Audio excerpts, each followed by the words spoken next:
Hi, my name is Cassandra Flakes, and I'm going to talk to you about on the influence of the Civil Rights Movement on Alice Walker everyday use. I'm going to give you a history of the Civil Rights Movement and biography of Alice Walker. Alice Walker was born in 1944. She was the youngest of 8 children. She was born to Willie Lee and Millie Grant Walker. They were sharecroppers who raised cotton. She left the rural South to attend college in Atlanta in 1961 to 1963, and also she went to Sarah Lawrence College in Bronzeville, New York in 1963 and 1965. Her novel Everyday Use was included in the Best American Short Story in 1973. Alice also quoted that it is fatal to see yourself as separate, and that if people can reform the past, they can make a difference in the future. Meaning, if you can make it back when the Civil War was going on, we shall make it in today's world. Alice Walker's book, Everyday Use, she showed expression of how women would clean hogs as mercilessly as men. They would churn butter. They would also quilt and make quilting. They had no money to buy clothes, so whenever someone would give them dresses, the grandmother would set up and make quilts. Also, Alice Walker wrote the book The Color Purple back in 1982. And in 1983, she won a prize for fiction at the National Book Award for Fiction. This novel was taking place mostly in rural Georgia. The story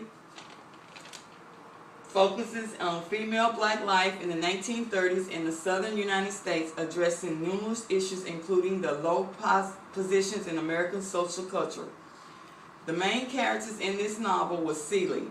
Celie was a poor, uneducated 14-year-old black girl living in the South. There were many characters who played good roles in the movie.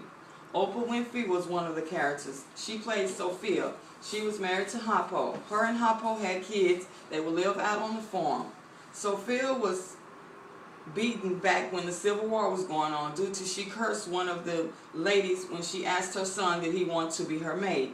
Sophia had numerous of people giving her warnings that you didn't cuss back then on the property. They had all sorts of people who came in at this point in time when Sophia was beaten. Sophia was hit with a gun. The lady's husband, they beat Sophia, they took her out off the farm, she was put to jail, she stayed in jail for many years. Harpo and the kids were come to visit her. When Sophia returned, the kids were all grown. The story goes on and on and on. As many years, Sophia was sent to prison.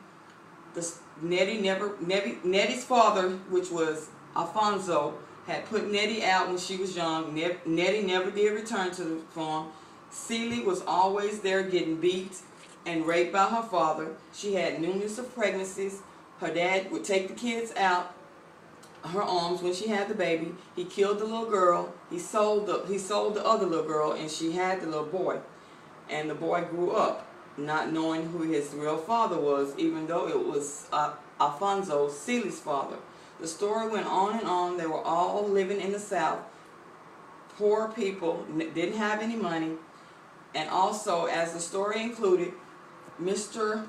Johnson came to marry Nettie, but Mrs. Johnson, I guess his wife had passed away, and Mr. Alfonso wouldn't let Nettie marry him. He told the guy that he could marry Celie. She was the ugly woman.